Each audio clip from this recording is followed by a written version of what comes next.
Everyone, this is Bushra Khan. Welcome to Samaa podcast. आज आपको मिलवाएंगे एक ऐसे यंग पॉलिटिशियन से जिनकी फैमिली 1983 से इन्वॉल्व है लोकल गवर्नमेंट में और 4 बार कंसिस्टेंटली सीट्स जीत चुकी है। लेकिन ये अपनी फैमिली के वाहिद मेंबर हैं टिल टू डेट जिन्होंने first time as an MPA start किया है सर्व करना और सीट जीती है। और इस वक्त सिटिंग MPA हैं। पाकिस्तान तरीके इंसाफ से इनका ताल्लुक है। आपको मिलवाते हैं हसन बुटर से। PP65 इनका हल्का है और ये गुजरावाला से हैं। अस्सलाम वालेकुम। वालेकुम सलाम। कैसे हैं सर आप? अल्हम्दुलिल्लाह। First of all, congratulations. You are the first young politician of your family till to date when we talk from 1983 till 2024. And it's a wonderful opportunity to be a politician and part of politics when we talk about Pakistan. Indeed it is. तो ये बताइए, what drawn you towards turning into an MPA?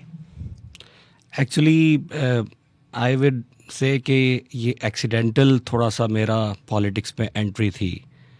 मेरी start से ही domain जो थी वो competitive exams थे। मैं रावियन हूँ। मेरी जो इनिशियल स्कूलिंग है वो बर्नॉल से, एबटाबाद से। उसके बाद मैं गवर्नमेंट कॉलेज में आ गया। तो इधर कुछ स्टडीज़ में बेहतर थे हम। तो जो टीचर्स थे उनकी इंक्लिनेशन थी कि आप CSS की तरफ जाओ। तो मेरी फ़र्स्ट अटैम्प्ट थी 2014 की। तो उसमें मेरी प्रेसी ड्रॉप होगी, मगर मैंने कंटिन्यूटी में रखा उस चीज़ को। मेरे जो बड़े भाई हैं उन्होंने 2013 में इलेक्शन कंटेस्ट किया था as independent candidate and secured 22,000 votes being independent candidate, मगर हम इलेक्शन लूज़ कर गए थे। 2018 में भी सेम सिनेरियो रहा। हमने इंडिपेंडेंट ही कंटेस्ट किया, बड़े भाई ने। अगेन उन्होंने 20,000 वोट लिया, हल्का बदला, मगर फिर इलेक्शन लॉस कर गए। 2020 में कुछ उनके जो हेल्थ इश्यूज थे उन्होंने मुझे कहा कि जी अब आप इलेक्शन की तरफ आएँ। मेरी ये ख्वाहिश थी कि यहाँ मैं बार एट लॉ करूँ या दोबारा मैं CSS की अटैम्प्ट दूँ। तो वालिद साहब का फैसला था कि आप पॉलिटिक्स में आएंगे और हल्के के लोगों का फैसला था। कैंपेन तो पहले भी मैं, जो हमारा रिमोट एरियाज़ थे, हमारा बड़ा बैकवर्ड सा और सैटेलाइट एरिया भी कंटेन करता था उस हल्के के अंदर।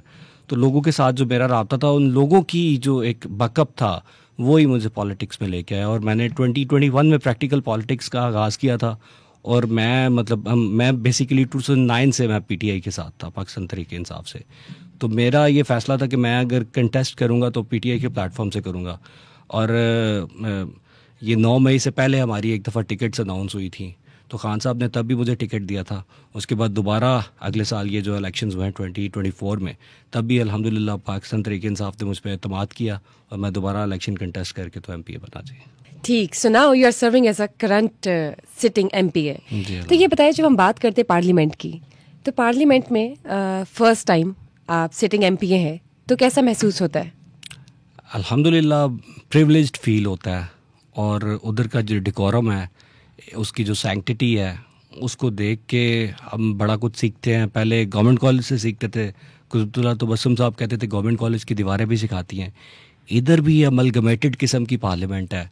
इसमें जो सीनियर पॉलिटिशियंस हैं वो भी हैं, कुछ यंग लॉट भी है, मतलब वंडरफुल ब्रेन्स। तो बड़ा कुछ सीखने को मिलता है जी। यानी कि आप रोज़ के रोज़ सीखते हैं? जी अल्हम्दुलिल्लाह। और वैसे भी कहा जाता है कि जो सियासत है वो एक इबादत ही है। अगर ईमानदारी से की जाए इबादत है और दुनिया का मुश्किल तरीन काम है। बिल्कुल। तो ये बताइए, आपका ताल्लुक है गुजरावाला से, 65 PP आपका हल्का है, तो आप वहीं पे पले भरे हैं जी। तो आपने उस वक्त MPA बनने से पहले गुजरावाला में कितने फ्लॉज देखे? क्या इश्यूज हैं जो आप इस वक्त हाईलाइट करेंगे? देखिए, मिसाइल की आमाज़गाह है। हमारा सबसे बड़ा इशू जो है वो लैक ऑफ रिप्रेजेंटेशन है। हमारे 14 MPAs और 6 MNAs होते हैं। अनफॉर्चुनेटली मैंने अपनी पूरी लाइफ में, और मैं ये बुज़ुर्गों से भी पूछता हूँ, आज तक फ्लोर ऑफ द हाउस के ऊपर, किसी मीडिया चैनल के ऊपर, किसी TV टॉक शो के ऊपर, कहीं भी गुजरांवाला के मिसाइल को किसी भी पॉलिटिशियन ने रिप्रेजेंट नहीं किया। अब मिसाइल की बात कर लेते हैं। मेरे गुजरांवाला पंजाब का 5वां बड़ा शहर है और 5वें बड़े शहर में एक भी यूनिवर्सिटी नहीं है। 5वें बड़े शहर में आज तक पब्लिक ट्रांसपोर्ट नहीं चलाई गई। 5वें बड़े शहर में आज भी सिविल हॉस्पिटल, वो आप ये कह लें कि 8 महीनों से एक गांव में शिफ्ट किया गया हुआ है, और जो सैटेलाइट एरिया से तकरीबन 42 किलोमीटर दूर है, और उधर लोग सिर्फ एक बात सुनने जाते हैं, एक मौकरी है। लोग ट्रैवल करके लोग वहाँ पे जाते हैं और कहते हैं इनू लोर लाइयो। और ऐसा सिस्टम है, मैं जाता हूँ हालते जार पे दुख होता है कि एक बेड पे मैं 3-3 पेशेंट्स देखता हूँ। ये मैं जेन्युइन आपको मैं ग्रीवेंसेस अपनी बता रहा हूँ। हमारे शहर में एक भी जो ट्रैफिक सिग्नल है वो काम नहीं करता, ट्रैफिक सिग्नल काम नहीं करता, नहरों के अंदर कूड़ा फेंका जाता है। मैं ये अपने शहर की बात बता रहा हूँ। और मतलब मैं अगर particularly if I talk about my constituency, मैं एक चीज़ मेंशन, बड़ी पर्टिनेंट चीज़ है, इंडस्ट्री। हमारी इंडस्ट्री सियालकोट से ज़्यादा बड़ी है, ये मैं फैक्चुअल बात बता रहा हूँ। सियालकोट से ज़्यादा बड़ी है, मगर इसकी पैट्रोनाइजेशन नहीं है। सियालकोट से हमारी इंडस्ट्री नहीं पैट्रोनाइजेशन नहीं है, हम ब्रांडिंग नहीं करते, हम अपने इंडस्ट्रियलिस्ट को उतनी फैसिलिटीज ही नहीं प्रोवाइड करते। नहीं लोगों को कि गुजरावाला में क्या क्या चीजें मौजूद हैं, आप सुनेंगी तो आप भी परेशान हो जाएंगी। तो ये बताएं, अब आप एमपी बन चुके हैं और ये तमाम आप इश्यूज डिस्कस कर रहे हैं गुजरावाला के, which is the 5th largest city. Lahore की जब हम बात करते हैं तो Lahore is a developing city, there is no doubt, लेकिन सारे के सारे जो छोटे शहर है या दूसरे शहर है उससे लोग ट्रेवल करके लाहौर की तरफ आ जाते हैं या कराची की तरफ जाते हैं, क्योंकि वो एक बिजनेस हब है और ये भी एक इंडस्ट्रियलाइज्ड एरिया बन चुका है। लेकिन आप बताएं कि लोड कैसे कम हो सकता है कि लाहौर की जगह पर एक और शहर भी लाहौर जैसा ही हो और गुजरावाला को भी रिफॉर्म्ड डेवलप इस तरह किया जाए कि लोग वहाँ का रुख भी करें। देखिए, day by day things are getting better. मैं आपको पहले बता रहा हूँ, जो लाइफस्टाइल है लोगों का वो चेंज हो चुका है, अच्छी रहने के लिए जगह बन चुकी हैं। अब इसमें हमारे लोगों का भी बड़ा ज़्यादा रोल है। मतलब इन्वेस्टर्स जो है वो आते तो हैं हमारे उधर, मगर इन्वेस्टर्स को अगर उस तरह से वेलकम ही नहीं किया जाता, उस तरह की अपॉर्चुनिटीज़ उनको बिजनेस क्रिएट करके दी ही नहीं जाती, तो फिर उनका इंटरेस्ट ख़त्म हो जाता है। हमारे पास ऐसी ऐसी चीज़ें हैं जिनसे हम रेवेन्यू जनरेट कर सकते हैं। मैं अगर गुजरावाला की बात करूँ, फॉर एग्जाम्पल रेवेन्यू जनरेशन की आपने बात की जी, तो रेवेन्यू जनरेट करने के लिए सबसे बेहतरीन कौन कौन से जरिए हैं? देखिए, इग्नोर हो रही हैं। जी, मैं आपको एक्सप्लेन करने की कोशिश करता हूँ।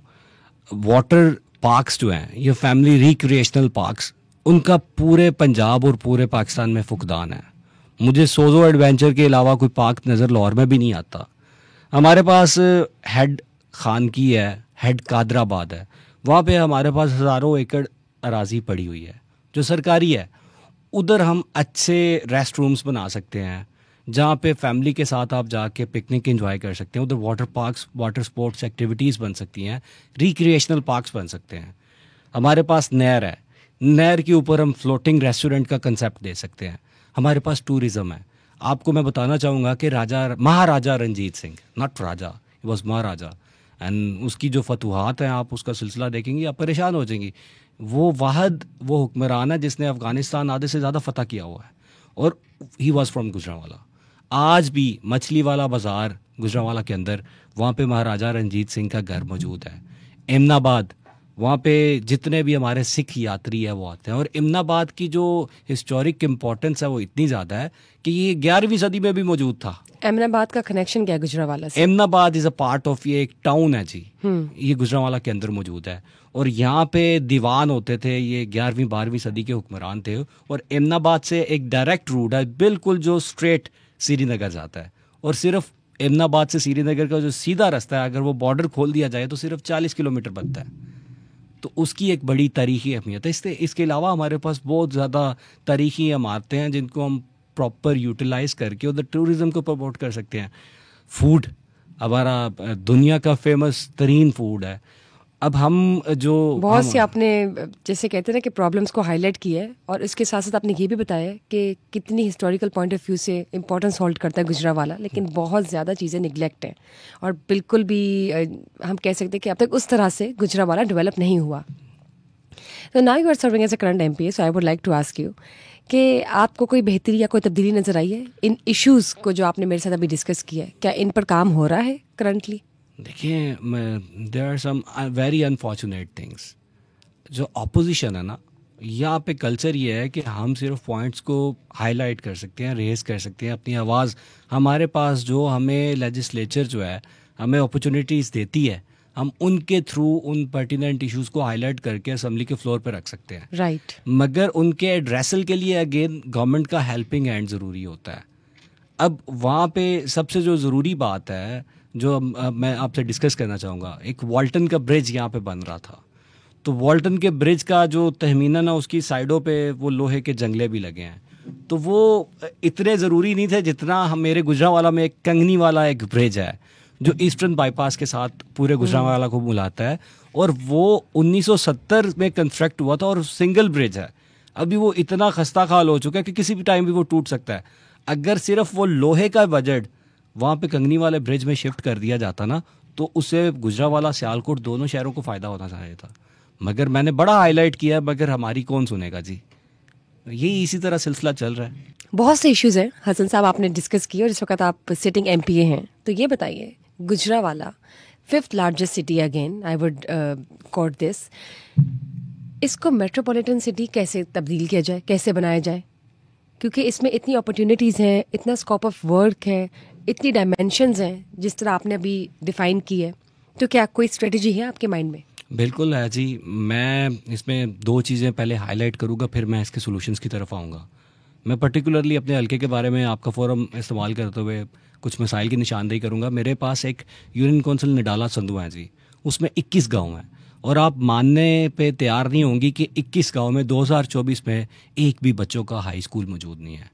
आज भी मैं दालबद्दीन या बलोचिस्तान के किसी पैराफ्रीज इलाके की बात नहीं कर रहा। गुजरांवाला मेरा मेन एरिया है, एक पसरूर रोड, उसके ऊपर एक कस्बा वाक़ है बासीवाला। आज भी 2024 में उस कस्बे में गैस नहीं आती। पंबोवाली एक ऐसी जगह है जहाँ से गैस जो है वो नंदीपुर पावर प्लांट का आपने बड़ा तस्करा सुना होगा, वो बेसिकली पंबोवाली की जगह में है, मगर आज तक पंबोवाली में गैस नहीं है और पूरे पाकिस्तान में उधर से बिजली की सप्लाई होती रही है। ऐसी ऐसी चीज़ें हैं, आप शॉक हो जाएंगी। कई यूनियन काउंसिल्स ऐसी हैं कि पूरी पूरी यूसी में एक बच्चा भी डॉक्टर नहीं है। इलीगल इमिग्रेंट्स का बहुत बड़ा इशू है, एक बच्चा भी डॉक्टर नहीं एक बच्चा भी डॉक्टर नहीं है। मेरे पास एग्जांपल्स हैं और मैं असेंबली के फ्लोर पे ये हाईलाइट कर चुका हूँ। तो मुझे ये बताएं, आपने हाईलाइट भी किया असेंबली के फ्लोर पे, और आप अगर आपको पावर मिलती है, आपको कोई अथॉरिटी मिलती है, तो आप उस अथॉरिटी को कैसे यूज़ करेंगे ताकि ये जो सारे मसले मसाइल ख़त्म हो जाए और एक रिफॉर्मेशन आ जाए, एक डेवलपमेंट आ जाए गुजरांवाला में? देखिए, सबसे पहले जो पर्टिनेंट चीज़ है, आइडियाज़ हमारे पहले भी फ्लोट करके चोरी भी किए गए हैं, और कुछ पे अल्लाह करे इम्प्लीमेंटेशन हो जाए। हमने तो उन्हें पहले कहा था कि माइंड हमारे इस्तेमाल कर लें, आपका दिमाग तो काम नहीं कर रहा, तो हमसे आइडियाज़ लें। और आइडियाज़ चोरी करना भी एक आर्ट है। नहीं, हमने खुद डेवलपमेंट की तरफ नजरसानी करनी चाहिए जी। हमने डेवलपमेंट होनी चाहिए as a whole for Pakistan better. हमने खुद रिक्वेस्ट की थी कि हमसे ले लें। वैसे तो वो हमारी सजेशन सुनने के लिए भी तैयार नहीं होते। हमने ये गंदम का बड़ा एक मुश्किल इशू था, उस पर हमने कहा था कि किसानों की इस्तेहसाली इस तरह से ना करें, उनको बुलाएं, उनके साथ बैठें, उनको कोई ना कोई सोल्यूशन दें। लेकिन मैंने आपसे पूछा कि अगर आपको अथॉरिटी मिलती है। जी, मैं वही उसी तरफ आने लगा हूँ। तो आप क्या करेंगे? उसी तरफ आने लगा हूँ। अगर आप पर्टिकुलरली गुजरांवाला का देखेंगी, हमारे पास गुजरांवाला के अंदर हज़ारों एकड़ अराजी ऐसी पड़ी हुई है जो हमने 50 साल 100 साल लीज़ पे दी हुई है, और अगर उस लीज़ की कीमत देखेंगी ना, पर एकड़ 5,000 10,000 रुपये गवर्नमेंट ने दी हुई है, और वो आगे लोगों ने एक एक दुकान बना के 50 लाख 60 लाख 70 लाख में दी हुई है। वो जो कॉन्ट्रैक्ट्स हैं ना, उनको गवर्नमेंट कैंसिल करके वो कॉन्ट्रैक्ट्स डायरेक्ट कंज्यूमर को दे के उधर से रेवेन्यू जनरेट कर सकती है। लोकल गवर्नमेंट सिस्टम जो है, हम जितना उसको एम्पावर करेंगे, और टैक्स कलेक्शन जो होगी, जब हम यूसी सेक्टरी लेवल तक ले जाएंगे और वो टैक्स कलेक्ट करके अपनी जो ज़रूरियात हैं उसके मुताबिक उसको यूटिलाइज़ करेगा, उससे बेहतरी आएगी। अगली चीज़ गुजरांवाला के लिए, देखिए 5वां बड़ा शहर है, मैंने पहले आपको बताया है। हमारे पास एयरपोर्ट नहीं है, हमारे पास रिंग रोड नहीं है, इंफ्रास्ट्रक्चर हमारा तबाह है। मैं इंडस्ट्री की पैट्रोनाइजेशन की पहले बात कर चुका हूँ। हमारे पास एक वाज़िया और जामिया प्लान मौजूद है। हम जिस तरह से रेवेन्यू जनरेट करेंगी, आप परेशान हो जाएंगी कि इस तरह भी ये मॉडल, न्यूजीलैंड का मॉडल, हम इंशाल्लाह गुजरांवाला के अंदर अप्लाई करके दिखाएंगे। बिल्कुल अप्लाई हो सकता है। तो आप करंट गवर्नमेंट से क्या अपील करेंगे इस हवाले से? करंट गवर्नमेंट से मैं, जो मेरे कोलीग्स हैं, मैंने जो अक्सर इश्यूज हाईलाइट किए हैं, उन्हें मैंने यही कहा था कि जो कॉज है, जो लोगों की कॉज है, उसके लिए हमें सबको एक पेज के ऊपर, फ्रंट फुट के ऊपर आके खेलना पड़ेगा। मतलब हॉस्पिटल वाला इशू था, उसमें गवर्नमेंट ने कमिटमेंट की थी। मैंने वो 13 दफ़ा issue floor of the house पे हाईलाइट किया था कि हॉस्पिटल को उसकी ओरिजिनल जगह पे लेके आएँ। अब आप परेशान होंगी, 25 एकड़ राजी है हॉस्पिटल की, और 25 एकड़ में से सिर्फ 2 एकड़ यूटिलाइज हो रहा है। बाकी 23 एकड़ पे बोसीदा किस्म के खंडरात हैं, जो घर हैं, गिराज हैं, और जो सारी ऐसे बेकार राजी पड़ी हुई है। हम उसको भी तो यूटिलाइज कर सकते थे। 2 दफ़ा ऐसा हुआ है कि जो हॉस्पिटल के फंड्स हैं वो मेडिकल कॉलेज में यूटिलाइज कर दिए गए हैं। हमारे इधर हॉस्पिटल में कई ऐसे यूनिट्स हैं जो काम ही नहीं कर रहे, हालांकि मेट्रोपॉलिटन सिटी तो ऑलरेडी है, मगर इसकी प्रॉपर अगेन पैटर्नाइजेशन नहीं है। उसके लिए हमें जो एग्जैक्टिव अमूर है ना, उनकी प्रॉपर पॉलिसी इम्प्लीमेंटेशन ज़रूरी है, और वो जब तक ब्यूरोक्रेसी और हमारी जो लेजिस्लेचर है जब तक उसका एक इकट्ठ नहीं होगा तब तक वो पॉसिबल नहीं है, तो क्योंकि लोगों का एतमाद ही नहीं है उनके साथ। ठीक है, लेकिन देखिए आपने सारे इश्यूज भी रेज किए और आपने ये भी बताया कि इनको किस तरह से कॉप अप किया जा सकता है। जी। तो आप एज अ सिटिंग MPA अपनी इन्वॉल्वमेंट शो कर सकते हैं कि इन तमाम इश्यूज़ को हाईलाइट करके एक लेजिस्लेशन और बिल पास करवाएं ताकि इन पर नज़रसानी की जा सके। करंट गवर्नमेंट से तो हम ये अपील कर सकते हैं, लेकिन इसके साथ साथ मैं आपसे ये भी पूछना चाहूँगी, जब बात की जाती है आपकी एज अ सिटिंग MPA, तो what do you foresee Pakistan की इकोनॉमिक जो इंडस्ट्री है उस पर इतना बड़ा बुरहान आया हुआ है, वो जिस तरह से नीचे की नीचे जाती जा रही है, उस हवाले से आप बताइए कि वो अगले आपको 5 सालों में क्या दिखाई देते हैं इस हवाले से। देखिए, हम ये फर्स्ट पार्लियामेंट है पंजाब की जिसमें 60% यूथ आई है, एंड द बेस्ट थिंग हम आपस में डिस्कस करते हैं। हमने जब बैठ के सोचा कि पाकिस्तान का सबसे बड़ा मसला क्या है, तो हमें पता चला कि एनर्जी डेफिसिट, और एनर्जी डेफिसिट के अंदर जो हमारी अदायगियाँ हैं, जो एनर्जी की मद में, जो हम बाहर से एनर्जी एक्सपोर्ट करते हैं उसकी मद में आती हैं। जब तक हम वो डेफिसिट कंट्रोल नहीं करेंगे, ये जैसे IPPs का आज इशू रेज हो रहा है ना, आप असम्बली का रिकॉर्ड निकलवा के देखें, असम्बली की वेरी फर्स्ट स्पीचेस के अंदर हमने ये चीज़ हाईलाइट की थी कि IPPs हमारा दुश्मन है। अब ये प्राइवेटाइजेशन के लिए जा रहे हैं, कुछ जगहों पे प्राइवेटाइजेशन बड़ी ज़रूरी है, मगर एजुकेशनल, अब हमारा जो प्राइमरी सिस्टम है उसके सारे स्कूल PEF को दोबारा दे रहे हैं। मतलब एक मिसाल दी गई, एक मैं उसको एक्सक्यूज़ ही कहूँगा कि एक स्कूल है उसमें 20 टीचर हैं और 12 बच्चे तालीम हासिल कर रहे हैं। तो हमने उन्हें कहा कि जापान के अंदर फुकुशिमा के अंदर एक बच्ची थी, तो उस अकेली बच्ची के लिए उसके स्कूल जाने के लिए एक पूरी ट्रेन चलती थी, और वो ट्रेन तब तक चलती रही जब तक वो बच्ची यूनिवर्सिटी में नहीं चली गई। तो जो कौमें होती हैं ना, वो बच्चों की तालीम तरबियत की तरफ इतनी सीरियस होती हैं। आप स्टाफ को कम कर दें ना, आप वो जो 20 हैं आप उसका लोड कम करके 2 पे ले आएँ, 4 पे ले आएँ। प्राइवेटाइज करना सोल्यूशन का हल नहीं है। गैपको है, प्राइवेटाइजेशन की बात करें, 11.5 लाख मुलाजम उसके साथ एसोसिएटेड है, उसकी परफॉर्मेंस देखें। आप जब भी कोई इंस्टीट्यूट प्राइवेटाइज करते हैं ना, उसका एक रोल मॉडल होता है। के इलेक्ट्रिक की बेस पे सारा वापड़ा ये प्राइवेटाइज कर रहे हैं, तो क्या के इलेक्ट्रिक का मॉडल ये बड़ा कामयाब मॉडल था? पाकिस्तान में इसकी इम्प्लीमेंटेशन थी? ये कभी भी सोल्यूशन नहीं रहा जी। और मैं हमेशा ये बात करूँगा, अवाम के एतमाद के अलावा हमारा देखिए FDI हमारा नील है, जितने हमारे इन्वेस्टर हैं वो सारे पैसा उठा के बड़े बड़े इन्वेस्टर्स, मैं नाम नहीं यहाँ पे लूँगा, बड़े बड़े इन्वेस्टर्स सारे अपना पैसा उठा के छोटे छोटे आइलैंड्स में ले गए हैं, और यहाँ पे कोई इन्वेस्टमेंट करने के लिए राजी नहीं है। तो ये जब तक आप लोगों का एतमाद बहाल नहीं करेंगे तब तक पाकिस्तान उस तरह से ग्रो अनफॉर्चुनेटली नहीं कर पाएगा। Before we wrap up the session, मुझे ये बताइए हसन साहब कि आप सिटिंग MPA हैं, आप क्या एडवाइस देंगे यूथ को रिफॉर्मेशन डेवलपमेंट के लिए पाकिस्तान की? यूथ को देखें, मेरा अल्लाह कुरान में कहता है कि मेरी रहमत से नाउमीद मत होना। जो मायूसी है वो गुनाह है। हालात बदलेंगे पाकिस्तान के, और इंशाल्लाह अच्छा दौर आने वाला है। महीना 2 महीने 3 महीने बाद चीज़ें बेहतरी की तरफ जाएंगी, और हमारी जो यूथ बल्ज है, हमारा 60% यूथ का है, और उनमें 3.5 करोड़ वो हैं जो 1 से 15 साल की उम्र में हैं, तो उनके लिए बड़ी बेहतरी की उम्मीद है। तो हम एक्सपेक्ट कर रहे हैं कि with the passage of time चीज़ें बेहतर हो जाएंगी, और इंशाल्लाह ये मुल्क अपने पैरों पे खड़ा होगा। बहुत शुक्रिया, जिंदाबाद। बहुत बहुत शुक्रिया आपका। Thank you for being here and shedding light when we talk about the issues Gujranwala, the 5th largest city, is currently facing at the moment, and we would like to appeal to the government, the current government at the moment, कि please Gujranwala पर ज़रूर एक नज़र दोहराए। जितने भी flaws हैं, जितने भी इश्यूज हैं, उसको रिफॉर्मेशन की तरफ लेकर आए, उसको ट्रांसफॉर्म करें, क्योंकि इन दी एंड ये पाकिस्तान की बेहतरी का सवाल है। और just stay tune. If you guys have any query और feedback, please let us know in the comment section below down. Till then stay tuned for another session. Bye bye.